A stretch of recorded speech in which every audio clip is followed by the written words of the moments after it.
O Clube do Livro do My News está diferente. Descontos, bate-papo com os autores e agora um encontro mensal com os leitores. Seja membro do My News, vem pro clube! E eu queria chamar a Luciene Miller para esse almoço. Bem-vinda, Luciene! Olá, Miriam. Obrigada pelo convite. Um prazer estar aqui com vocês acompanhando o programa. Luciene, eu já contei lá na abertura que você passou em situação de rua dos 4 aos 11 anos. Eu queria que você explicasse para a gente assim, o que aconteceu com a sua família para você ir parar na rua. Claro, Mi. A minha família era composta pela mãe, o pai e irmãos mais velhos, um filho de cada. Uma irmã, filha do meu pai, e um irmão, filho da mãe. Eles se casaram, eu nasci, passaram-se alguns anos e a minha mãe engravidou novamente. E ela faleceu logo após o parto. Quando isso aconteceu, a família e as pessoas à volta não souberam lidar com a tragédia. Meu pai, principalmente, foi muito afetado e já entregou o bebê sobrevivente para a adoção. Ficou comigo por um tempo, só eu e ele na nossa casa, tentando lidar com o luto. E após isso, ele trouxe uma pessoa para acrescentar à família, uma madrasta, uma mulher para trabalhar, para cuidar dele, da casa, de mim. Só que ele trouxe uma moça que ele conheceu numa casa de prostituição e ela sentiu muitos ciúmes entre mim e o meu pai e passou a me agredir. Então eu fui parar na rua, sem dúvidas, por maus tratos, né? Eu fugi de casa, daquele ambiente de medo. Era uma menina com medo, fugi de casa. Eles não acompanharam essa fuga. Tentaram me resgatar algumas vezes, mas na maioria das vezes me deixavam lá e não voltaram mais. E eu permaneci nessa situação por muito tempo. E aí você conseguiu o abrigo numa biblioteca, Luciene? Conta. A minha sorte e iluminação foi essa. Eu fiquei por perto da minha residência, porque eu era muito pequena, então eu não, diferente de muitas crianças que fogem ao centro de São Paulo, eu permaneci no meu bairro, na Vila Maria. E bem próximo à minha casa tem uma biblioteca pública, um equipamento que permite que pessoas em qualquer situação entrem e participem das atividades e principalmente da leitura dos livros das estantes. E eu fui uma criança que, além de perambular em todos os cantos daqueles bairros, escolhi muitas vezes permanecer dentro dessa biblioteca e participar disso. E acredito que a minha salvação, o meu destino diferente das estatísticas se deu justamente pela minha leitura e contato com os livros dentro desse ambiente. E às vezes você também pulava o muro e os funcionários da biblioteca te acolhiam, né, Luciene? Sim, a biblioteca é um ambiente muito acolhedor, isso no horário de atividade diária, normal, ou quanto à noite, eu pulava o muro para me defender de tudo que a rua pode fazer para uma criança, uma menina em situação de rua. Então, eu pulava aquele muro e escondidinha ficava em volta da marquise, ali em volta do imóvel. À noite não tinha guarda, não tinha ninguém. É pela manhã que eles não me expulsavam. Eu acordava e depois me manifestava e ia para dentro da biblioteca. Só o fato deles não me expulsarem daquele ambiente já fez muita diferença na minha vida. É demais. Aí você começou a ler os livros da biblioteca, a ler jornal. Sim, a biblioteca era assinante de diversos jornais diários, né? E eu me viciei naquilo. Quando chegava, já corria para ler, antes até da catalogação. Eles permitiam isso, né? Independente de eu estar suja, abandonada, eles não sabiam exatamente o que estava acontecendo comigo. Então, a interferência não foi tão forte, tanto para me tirar daquela situação, quanto para me expulsar dela. Foi um Agora, período bem importante. Luciene, na rua, uma criança está exposta a todo tipo de perigo. As pessoas te ofereciam droga, por exemplo, como é que você agia? As minhas lembranças, elas se dão da fuga da minha casa, que já era um perigo. Dentro de casa eu já estava exposta à prostituição e a álcool e a tudo que é de ruim nesse sentido. Fora da rua, na rua também. A diferença foi que eu sempre fui muito medrosa, então eu fugia de tudo que poderia me fazer mal. Quando eu percebia que aquela convivência com pessoas que achavam normal me oferecer todas as formas de aditivo ou avanços a mim, eu corria. Então, a rua é um lugar muito triste, muito difícil, mas dentro daquela casa era também. O enfrentamento das violências ele se deu tanto dentro de casa quanto fora. E eu não sei explicar como uma criança conseguiu superar tanta dor, né? Sim, Mas e você tinha medo também que usar drogas atrapalhasse a sua leitura? sim, eu a única coisa que eu tinha, que diziam que eu tinha, era que eu era uma criança inteligente. Então, quando me ofereciam algo que eu via as pessoas alienadas, eu tinha medo. Então, eu não aceitava, porque o meu maior medo sempre foi de ficar burra.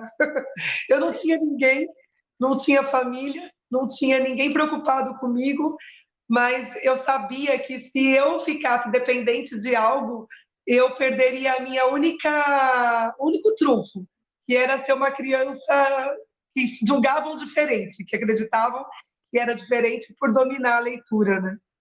Pessoal, eu Então quero eu não mostrar aceitei, agora. até hoje eu não aceito.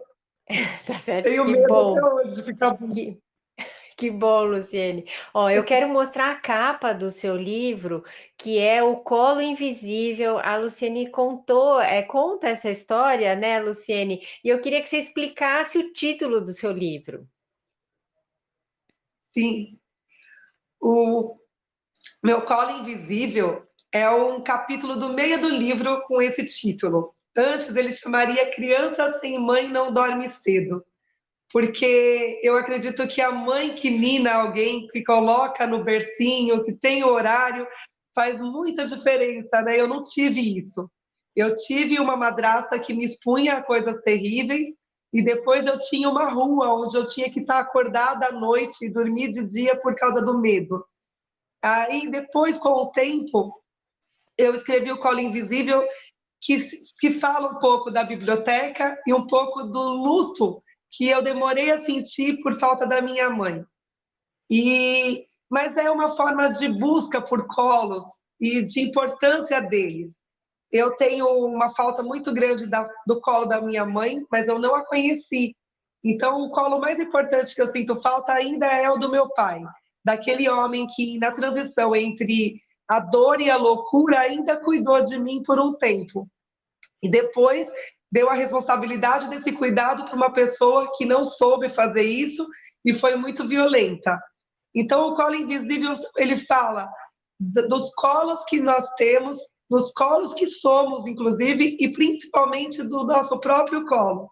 Porque foi, na minha crença, o meu próprio colo, a minha força intrínseca que fez diferença na minha vida.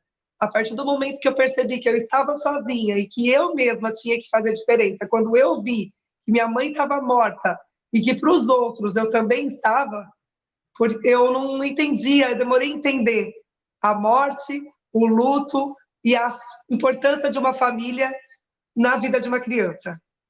Nossa, e Luciene, essa história sua é muito mais comum do que a gente imagina, né? De crianças que acabam em situação de abandono. E hoje você, além de escrever esse livro lindo, de ter essa história, de ter superado tudo isso, você também atua no Ministério Público de São Paulo?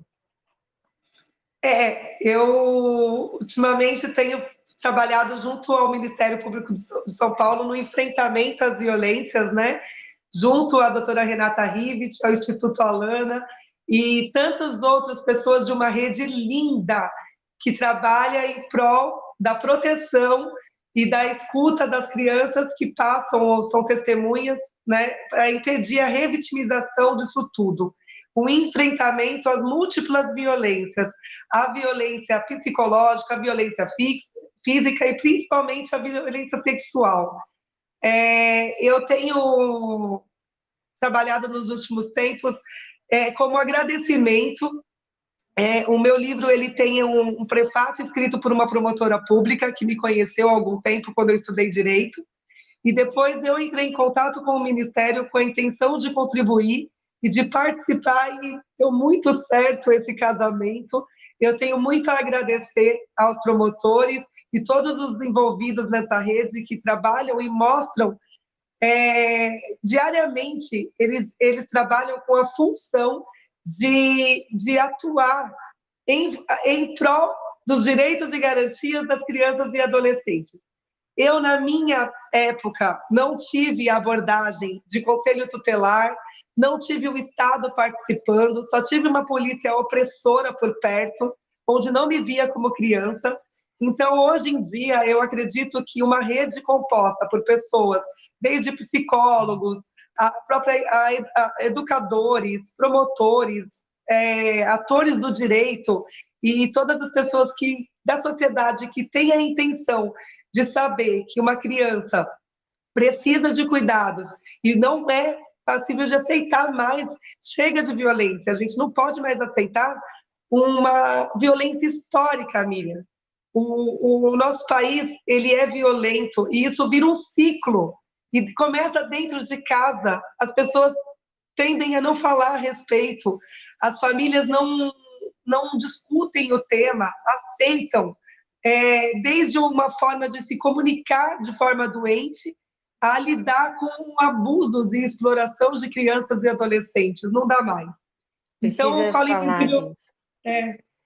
O Colo Invisível veio como presente para me tirar a dor de dentro, e a publicação dele vem cada vez mais na divulgação, contribuir e me ajudar a colocar para fora o que eu sempre achei perigoso. E eu acho que chegou a hora de eu trabalhar nisso, né? E tenho feito isso com muito E você amor. fala muito do perdão no livro, né, Luciene?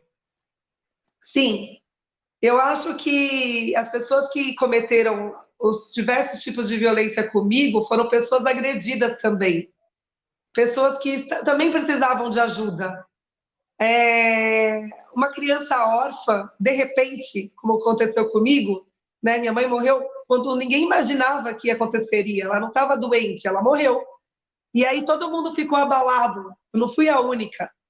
Então essa história veio com os anos, com tudo que aconteceu comigo, mostrar que que a morte está aí e que precisamos estar preparados para ela e preparar em lidar com essas pessoas e saber que as pessoas afetadas podem ter uma reação ruim e se tornarem agressores também. Não estou defendendo a violência, nem as formas que as pessoas cometem esses erros. Eu só estou perdoando no sentido que faz sentido a gente saber que uma pessoa violenta foi violentada e acha isso natural, acha isso normal, e não é. É disso que eu quero falar. Eu Tem que preciso quebrar falar. essa cadeia, né, Luciene? Tem que quebrar. Chega, as pessoas aceitam isso, Miriam. É normal. Ah, mas ele sofreu. Ah, mas aconteceu. Ah, mas a sociedade é violenta. Porque permitiu, não trabalhou aquilo. Aquelas crianças poderiam ter sido cuidadas. E não foram. E hoje são pessoas que fazem mal às outras. E principalmente a si mesmas. É uma cadeia de dor. E isso tem que ser interrompido. É lógico que é difícil fazer isso. É lógico que a gente precisa de investimento em educação, precisa de todo mundo preparado, mas dentro de casa é preciso discutir. Porque assim a gente consegue falar a respeito. E as pessoas cientes vão espalhar isso. Eu Luciene, sei que é uma olha, luta difícil, demorada, mas eu vou continuar nela.